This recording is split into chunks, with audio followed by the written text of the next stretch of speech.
رب العالمين والصلاة والسلام على أشرف الأنبياء والمرسلين نبينا محمد وعلى آله وصحبه أجمعين أما بعد মহান অধিপতি মহান সৃষ্টিকর্তা লালনকারী পালনকারী সবকিছুর নিয়ন্ত্রক পরিচালক যার হাতে এই বিশ্ব চরাচরের একচ্ছত্র নিয়ন্ত্রণের চাবিকাঠি রয়েছে, আসুন আমরা সেই মহান অধিপতি আল্লাহ তাআলা দরবারে অবনত মস্তকে কালিমাতুশ শুকর আদায় করি, পড়ি আলহামদুলিল্লাহ। অতঃপর সালাত সালাম এবং অবারিত শান্তির ধারা বর্ষিত হোক প্রাণপ্রিয় নবী মুহাম্মদ রাসূলুল্লাহ সাল্লাল্লাহু আলাইহি ওয়াসাল্লামের প্রতি। আসুন আমরা প্রিয় নবীর প্রতি সালাত ও সালাম পেশ করি, পড়ি সাল্লাল্লাহু আলাইহি ওয়াসাল্লাম। প্রাণপ্রিয় উপস্থিতি, সম্মানিত সাথী বন্ধুগণ, আজকে যে বিষয়টি নিয়ে আলোকপাত করার চেষ্টা করা হবে, রব্বুল আলামিন যে তৌফিক দান করেন ইনশাআল্লাহ তাআলা, সেটি হচ্ছে আল্লাহ সুবহানাহু ওয়া তাআলার মহাব্বত বা ভালোবাসার সিফতের প্রমাণ। আল্লাহ সুবহানাহু ওয়া তাআলা যে মহাব্বত করেন বা ভালোবাসেন, এই ভালোবাসার বিষয়টিকে প্রমাণ করাই হচ্ছে ইমাম মুহাম্মদ বিন আব্দুল ওয়াহ্হাব রাহিমাহুল্লাহর উদ্দেশ্য। এটি কেন আকীদার সাথে সম্পৃক্ত?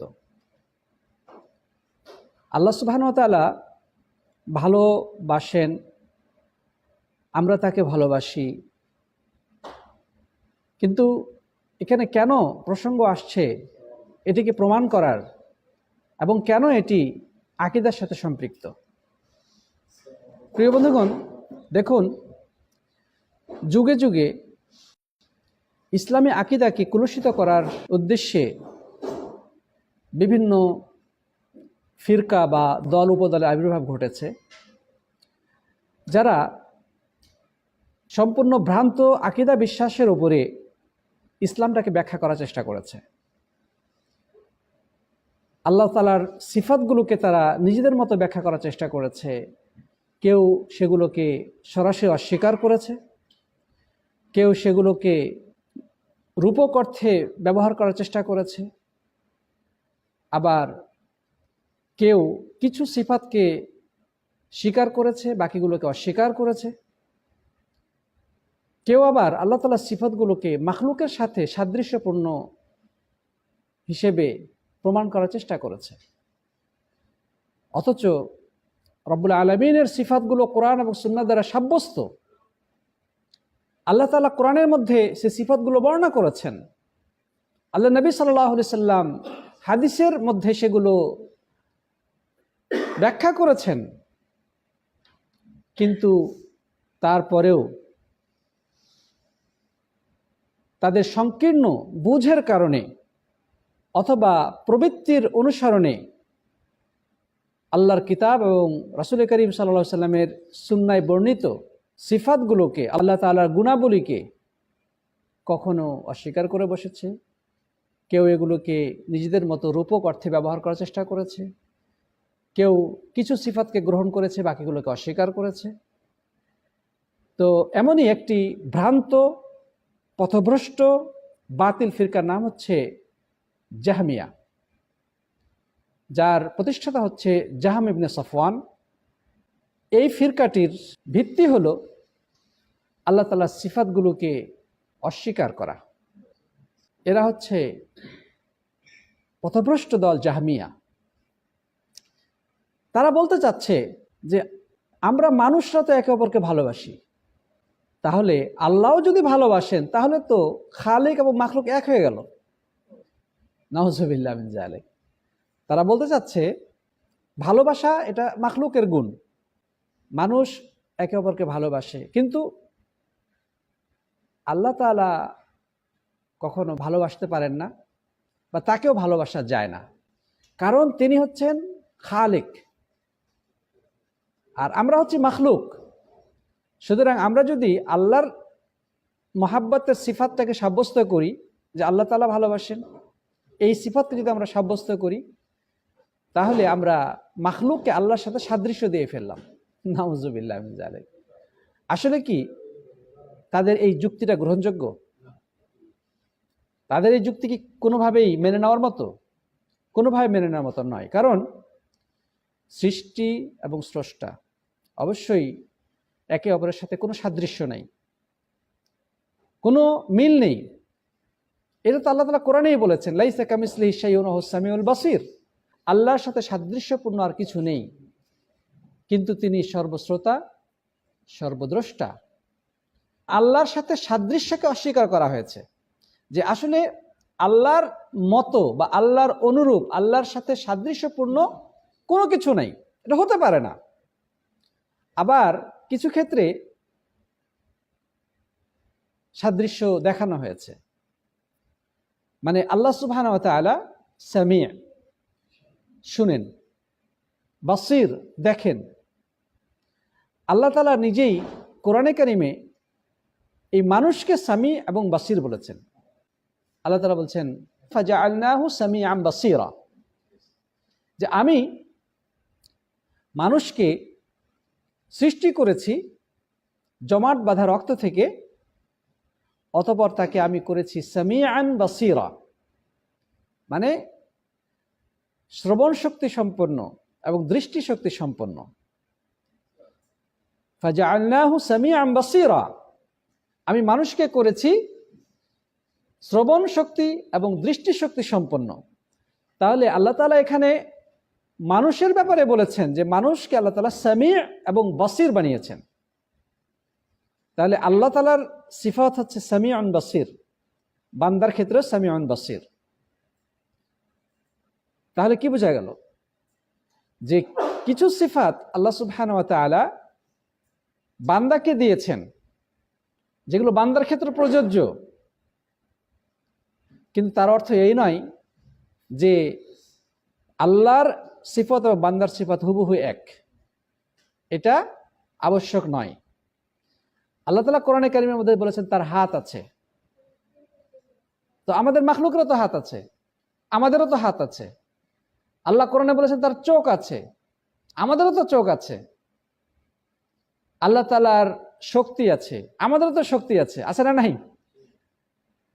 কিন্তু সৃষ্টিকর্তা মহান আল্লাহ তাআলার এই যে বৈশিষ্ট্য গুণগুলো, এগুলো এবং আমাদের যে এই বৈশিষ্ট্য এবং গুণগুলো, এগুলো কি এক? আমাদেরটা হচ্ছে খুবই সীমিত, দুর্বল আল্লাহ সুবহানাহু ওয়া তাআলার সিফাতের তুলনায়।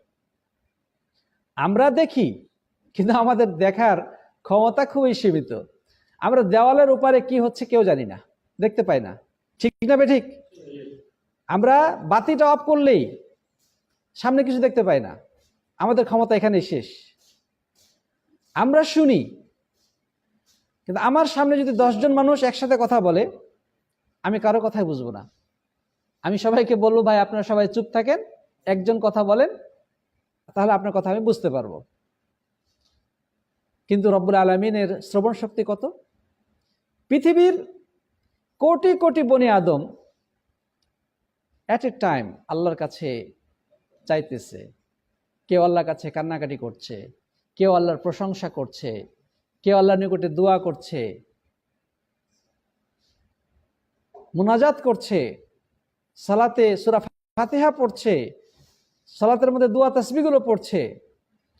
তিনি একসাথে পৃথিবীর সমস্ত মানুষের কথা শুনতে পান, সুবহানাল্লাহ, এবং জবাব দেন, সুবহানাল্লাহ। হাদিসে আসছে না, তখন একজন বান্দা সালাতে দাঁড়িয়ে সূরা ফাতিহা শুরু করে, বলে আলহামদুলিল্লাহি রাব্বিল আলামিন, সমস্ত প্রশংসা আল্লাহর জন্যে। তখন রব্বুল আলামিন সাত আসমান থেকে এটা শুনেন এবং জবাব দেন, হামিদানি আব্দি, আমার বান্দা আমার প্রশংসা করলো, সুবহানাল্লাহ। বান্দা যখন বলে আর রহমানির রহিম, পরম করুণাময় অসীম দয়ালু, তখন আল্লাহ তাআলা বলেন আসনা আলাইয়া আব্দি, আমার বান্দা আমার গুণ বর্ণনা করলো। তারপরে বান্দা যখন বলে মালিক ইয়াউমিদ্দিন, বিচার দিবসের মালিক, আল্লাহ তাআলা বলেন মাজ্জাদানি আব্দি, আমার বান্দা আমাকে মর্যাদা দিল। তারপরে বান্দা যখন বলে ইয়াকা না'বুদু ওয়া ইয়াকা নাস্তাঈন, যে আমি কেবল তোমারই ইবাদত করি এবং তোমার কাছে সাহায্য চাই, রব্বুল আলামিন কি জবাব দেন, কি বলেন? হাদা বাইনি ওয়া বাইনা আব্দি ওয়া লি আব্দি মা সাআল। এই যে কথাটা বান্দা বলল যে আমি কেবল তোমারই ইবাদত করি, তোমার কাছে সাহায্য চাই, রব্বুল আলামিন সাত আসমান থেকে জবাব দিয়ে বলেন এই কথাটা আমার এবং বান্দার মাঝের বিষয়, সুবহানাল্লাহ। ওয়া লি আব্দি মা সাআল, আল্লাহ তাআলা খুশি হয়ে বলেন যে এরপরে আমার বান্দা যা চাবে আমি তাকে তাই দেব। এরপরে আমরা আল্লাহর কাছে চাওয়া শুরু করি, ইহদিনাস সিরাতাল মুস্তাকিম সিরাতাল্লাযিনা আনআমতা আলাইহিম গায়রিল মাগদুবি আলাইহিম ওয়ালাদ-দাল্লিন। প্রিয় বন্ধুগণ, রুকু থেকে যখন আমরা উঠে দাঁড়াই তখন আমরা কি পড়ি? সামিআল্লাহু লিমান হামিদাহ। আল্লাহ তাআলা শুনেন ওই ব্যক্তির প্রশংসা যে তার প্রশংসা করেন। পৃথিবীতে কত লক্ষ মানুষ নামাজে তেলাওয়াত করতেছে এই মুহূর্তে, কত লক্ষ মানুষ রুকুতে গিয়ে আল্লাহর তাসবিহ পাঠ করছে, রুকু থেকে উঠে দোয়া পড়ছে, কত মানুষ সেজদায় গিয়ে আল্লাহর কাছে কান্নাকাটি করছে, পৃথিবীর কত মানুষ দুই হাত তুলে মুনাজাতে অঘরে কান্না করতেছে। সারা পৃথিবীতে অসংখ্য মানুষ এই মুহূর্তে আল্লাহর কাছে চাইতেছে, দোয়া করতেছে। আমরা যে আলোচনা করছি আল্লাহর গুণাবলী সম্পর্কে, আল্লাহ তাআলা দেখছেন না, শুনছেন না? তাহলে আল্লাহ সুবহানাহু ওয়া তাআলার সিফাতগুলো বান্দার সিফাতের সাথে সাদৃশ্যপূর্ণ নয়। কামা ইয়ালিকু বিজালালিহি, আলেমগণ এক কথায় বলেছেন যে আল্লাহ তাআলার সিফাতগুলো ঠিক তেমনই যেমন তার জন্য হওয়া উপযুক্ত। সুবহানাল্লাহ। তিনি মহান শক্তির আধার, তিনি মহাপরাক্রমশালী, তিনি অসীম শক্তিধর, তুলনাবিহীন, যার কোনো পরিসমাপ্তি নেই, যিনি একক অদ্বিতীয়, যাকে তন্দ্রা স্পর্শ করে না, সবকিছুর নিয়ন্ত্রণ যার হাতে রয়েছে। তো তার জন্যে যেমন সিফাত হওয়া দরকার ঠিক তেমনই। আর আমরা হচ্ছে দুর্বল, আমাদের সিফাত যেরকম হওয়া দরকার আমাদের জন্য সেটাই আল্লাহ তাআলা দিয়েছেন। অতএব যে কথা বলতে চাচ্ছিলাম, জাহমিয়ারা যে যুক্তি পেশ করলো যে বান্দারা একে অপরকে মহব্বত করে, বাবা সন্তানকে ভালোবাসে, সন্তান বাবাকে ভালোবাসে, স্বামী স্ত্রীকে ভালোবাসে, স্ত্রী স্বামীকে ভালোবাসে, এমনকি একটি উটনি তার বাচ্চাকে ভালোবাসে, একটা গরু তার বাছুরকে ভালোবাসে, একটা মুরগি ছোট ছোট বাচ্চাগুলোকে কত গভীর মমতায় প্রতিপালন করে। ঠিক না বেঠিক? চিল আসলে সে নিজের জীবনকে ঝুঁকির মুখে ফেলে সে বাচ্চাগুলোকে তার ডানার ভিতরে জড়িয়ে নেয়। সুবহানাল্লাহ। তার ভিতরে সেই বাচ্চাগুলোর প্রতি মমতা, ভালোবাসা আছে না নাই? এবং হাদিসে এটাও উটনি তার নিচটা উঠিয়ে রাখে যেন তার পায়ের আঘাতে বাচ্চারা ক্ষতিগ্রস্ত না হয়। কি কারণে? আল্লাহ তাআলা তার অন্তরে মহব্বত ঢেলে দিয়েছেন ওই উটের বাচ্চার প্রতি। মাখলুকের মধ্যে ভালোবাসা আছে, আল্লাহরও ভালোবাসা আছে, আল্লাহ তাআলাও ভালোবাসেন, কিন্তু দুই ভালোবাসার মধ্যে সাদৃশ্য দেওয়া যাবে না। তারা বলতে চাচ্ছে যে আমরা যখন ভালোবাসি তখন আমরা কি করি? সীমা লঙ্ঘন করে ফেলি। অতিরিক্ত ভালোবাসায় আবেগে অনেক কিছু করে ফেলাই। ঠিক না বেঠিক? অতিরিক্ত ভালোবাসা দেখাতে গিয়ে অনেক সময় আমরা ইমোশনাল হয়ে পড়ি, আবেগে অনেক কিছু করে ফেলি। তো আল্লাহর ক্ষেত্রে যদি এই ভালোবাসাটা নির্ধারণ করা হয় তাহলে তো বোঝা যাচ্ছে আল্লাহ তাআলাও ইমোশনাল হয়ে যায়। নাউজুবিল্লাহ। আল্লাহ তাআলাও আবেগী হয়ে হয়তো উল্টাপাল্টা কাজ করে ফেলে। নাউজুবিল্লাহ মিন যালিক। মানুষের দ্বারা সেটা সম্ভব, মানুষের দ্বারা উল্টাপাল্টা অনেক কিছু করা সম্ভব, কিন্তু রব্বুল আলামিনের ক্ষেত্রে কি এটা শোভনীয়? কোনোভাবে শোভনীয় নয় প্রিয় বন্ধুগণ। কারণ আল্লাহ তাআলা হচ্ছে দুর্বলতা মুক্ত, সব ধরনের দুর্বলতার ঊর্ধ্বে। আর আমাদের দুর্বলতা তো এখানেই, আমরা রেগে গেলে এমন কিছু করে ফেলি যে রাগ চলে গেলে একটু পরে আফসোস করি। ঠিক না ঠিক? আবার ভালোবাসার ঠেলায় এমন কিছু কাজ করে ফেলি যখন পরিস্থিতি চেঞ্জ হয়ে যায় তখন আমরা চিন্তা করি যে কি করলাম। তাহলে বোঝা গেল যে আমরা হচ্ছি দুর্বল।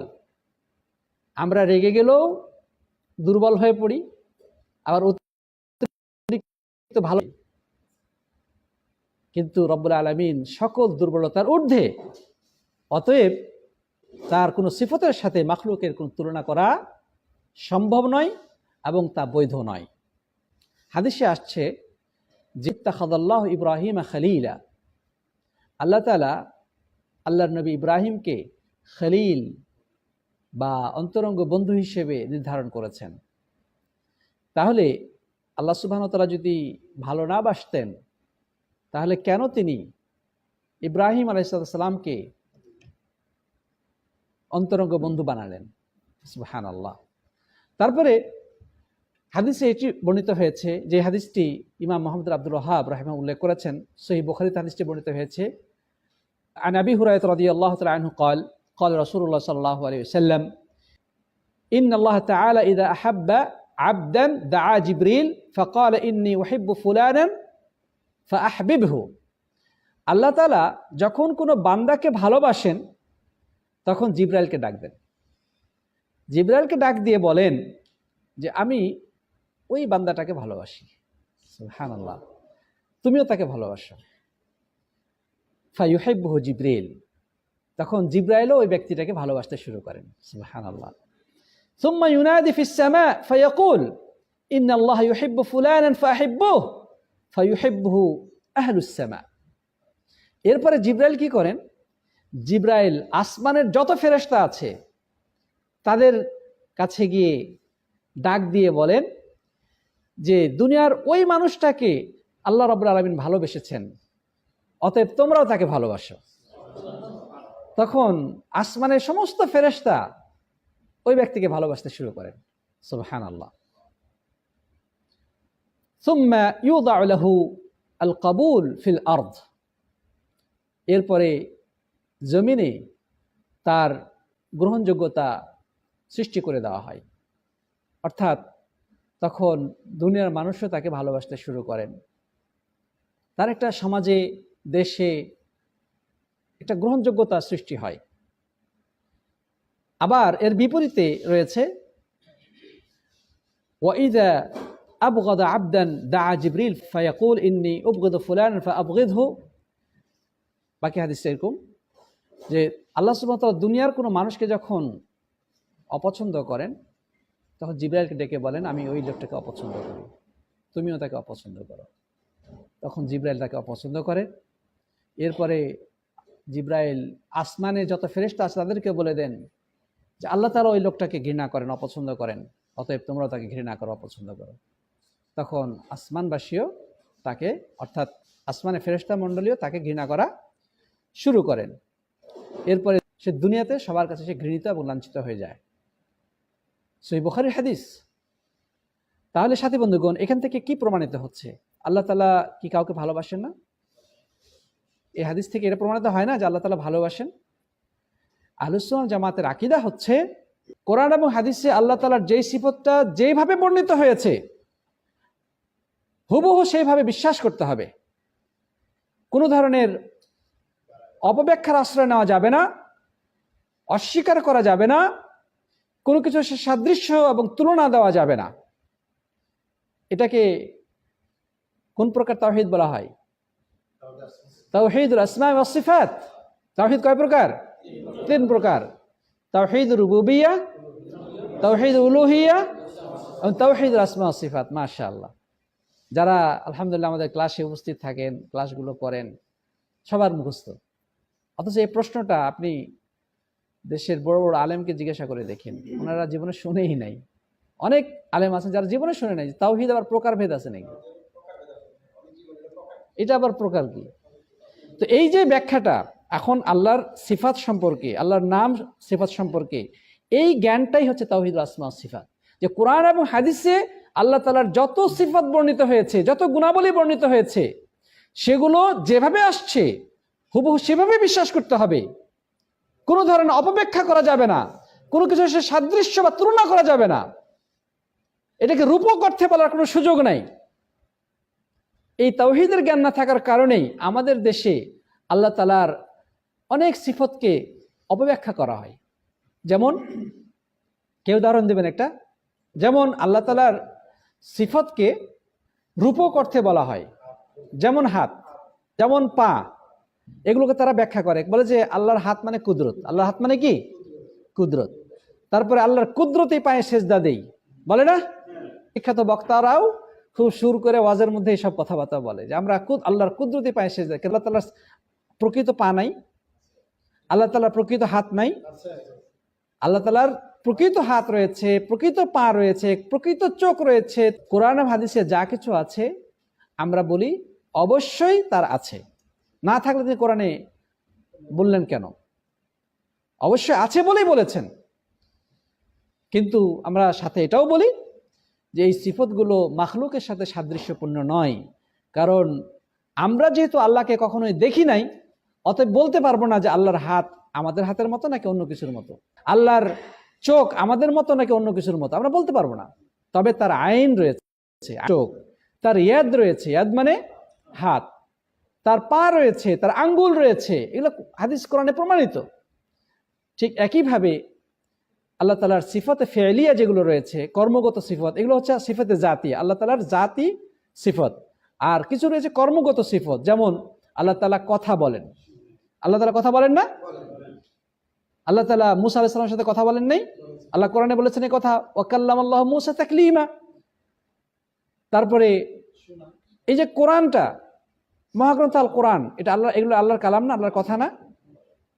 তো আল্লাহ কথা বলেন, আল্লাহ খুশি হন, আল্লাহ হাসেন, আল্লাহ তাআলা দৌড়ান।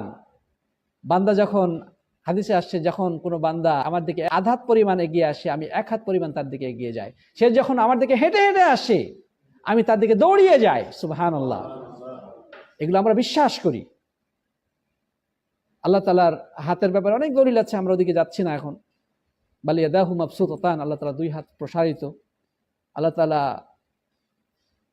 আদম আলাইহিস সালামকে নিজ হাতে সৃষ্টি করেছেন এবং ইবলিসকে বলেছিলেন, মা মানাআকা আন তাসজুদা লিমা খালাকতু বিয়াদাই, তোমাকে কিসে বাধা দিল এমন জিনিসকে সেজদা করতে যাকে আমি নিজ হাতে তৈরি করেছি? সুবহানাল্লাহ। তো আদম আলাইহিস সালাম আল্লাহর নিজ হাতে সৃষ্ট, তাহলে আল্লাহর হাত আছে না নাই? এখন কেউ যদি বলে না আল্লাহ কুদরত দ্বারা সৃষ্টি করেছে, তাহলে এখানে যেন বলা হলো আল্লাহ 2 হাত সম্প্রসারিত, তার মানে কি আল্লাহর কুদরত কি 2টা? আল্লাহ বলছেন তার 2 হাত সম্প্রসারিত। তাহলে যদি বলি যে হাত মানে কুদরত, তাহলে কি বোঝা যাবে? যে আল্লাহ তাআলার 2টা কুদরত সম্প্রসারিত। তাহলে আল্লাহ তাআলার কুদরত কি 2টা মাত্র? নাউজুবিল্লাহ মিন যালিক। যাই হোক, তাহলে আমরা যেটা বলবো প্রিয় সাথী বন্ধুগণ, হাদিস থেকে আমরা প্রমাণ পেলাম যে আল্লাহ তাআলার মহাব্বতের সিফাত রয়েছে, আল্লাহ তাআলা ভালোবাসেন। এবং কোরআনেও রব্বুল আলামিন বহু জায়গায় তার এই সিফতটির কথা বলেছেন। যেমন আল্লাহ তাআলা বলেছেন, ইন্নাল্লাহা ইউহিব্বুল মুত্তাকিন, আল্লাহ তাআলা মুত্তাকিনদেরকে ভালোবাসেন। আল্লাহ তাআলা আরো বলছেন, ইন্নাল্লাহা ইউহিব্বুল মুহসিনিন, আল্লাহ তাআলা মুহসিনিনদেরকে ভালোবাসেন, যারা সৎকর্ম পরায়ণ, আল্লাহ রাব্বুল আলামিন তাদেরকে কি করেন? ভালোবাসেন। ইন্নাল্লাহা ইউহিব্বুত তাওয়াবিন ওয়া ইউহিব্বুল মুতাতাহহিরিন, আল্লাহ তাআলা ওই সমস্ত লোকদেরকে ভালোবাসেন যারা তওবা করে এবং পাক পবিত্র থাকেন।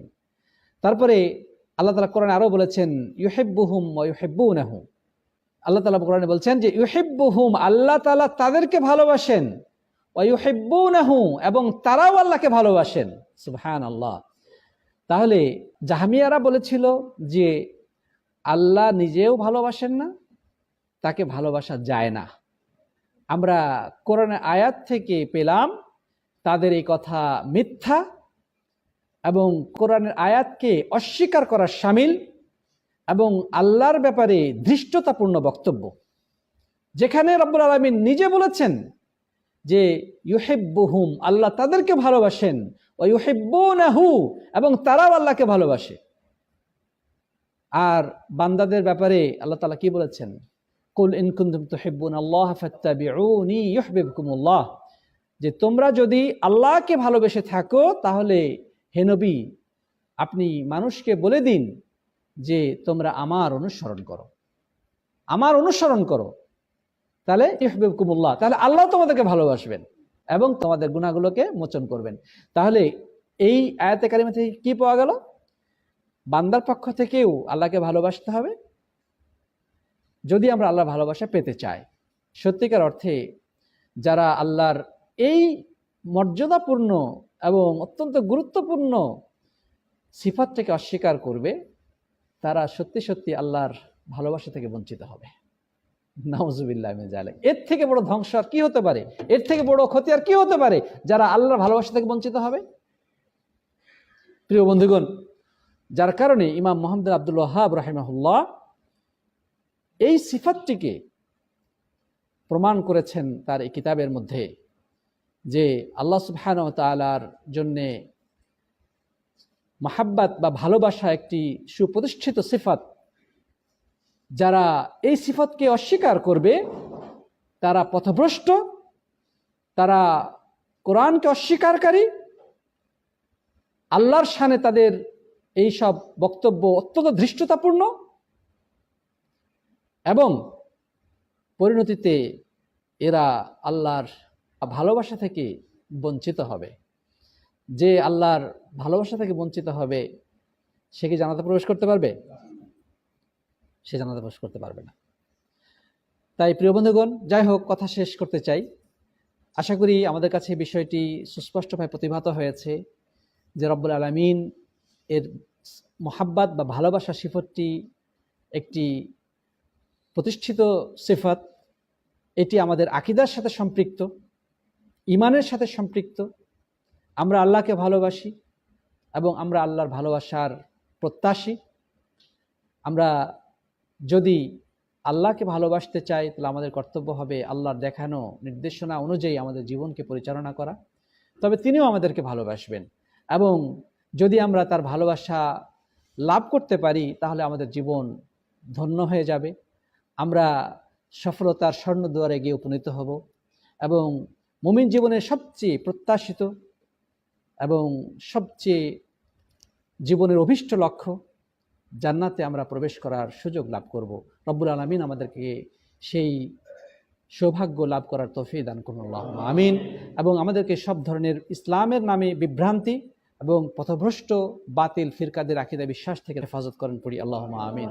জাযাকুমুল্লাহু খাইরান। হাদা সাল্লাল্লাহু আলা নবিয়িনা মুহাম্মদ ওয়া আলা আলিহি ওয়া সাহবিহি আজমাইন। আসসালামু আলাইকুম ওয়া রাহমাতুল্লাহি ওয়া বারাকাতুহু।